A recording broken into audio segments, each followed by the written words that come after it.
Alright, so we're looking at the Moen shower cartridge replacement, but when you have the plate off and everything and you can see inside the wall, make sure you have a good flashlight and you look inside and make sure that there's any water damage or anything like that from any of the thread connections. If you do see anything concerning, you know at that point we need to replace the entire shower valve and not just the cartridge. And as you're looking inside as well, here you can actually see the hangers on it, but just make sure the valve is fastened so it's not just flopping all around everywhere. They definitely should be fastened and secured, and this one you can see definitely is. So this one is okay to just replace the cartridge at this point. We're going to work on replacing a Moen shower cartridge. I have already removed the Allen key just to make this go a little bit smoother. The Allen key is going to be right there. You are going to need a 7/64" Allen wrench to remove that.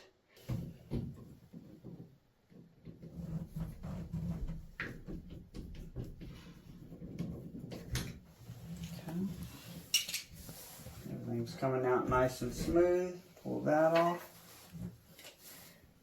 This clip is not too bad to access. You just pull that up. It may be a little copper clip. Please make sure you do not lose this. They are hard to come by. Okay.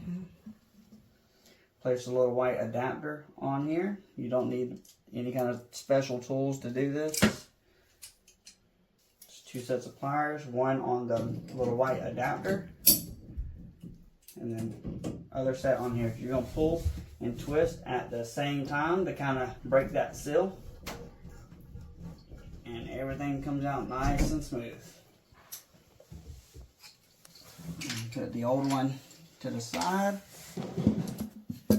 Grease up the new one. The grease is very messy. Grease all the gaskets on the shower cartridge. Make sure the hot and cold is on the top side.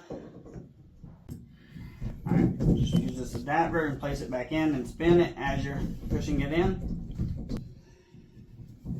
Sometimes it's a little bit hard getting it reset all the way, but that looks like it's it. Make sure you push your clamp all the way back in. Make sure it seats all the way in properly so it doesn't blow out once you turn the water back on.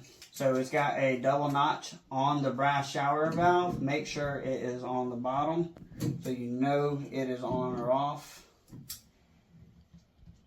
And that way we know the shower valve is off once we turn the water back onto the house. We know the shower valve should be off.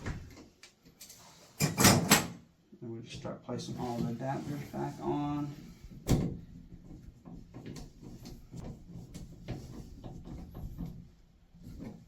Feels nice and good, nice and solid. It's not going to go anywhere. There we go. The handles will cross through, so you got to make sure they are set all the way in place.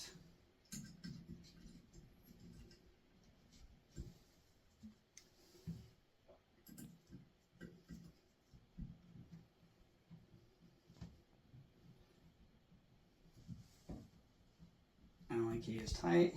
It goes back down and stop. Now we can turn the water back on.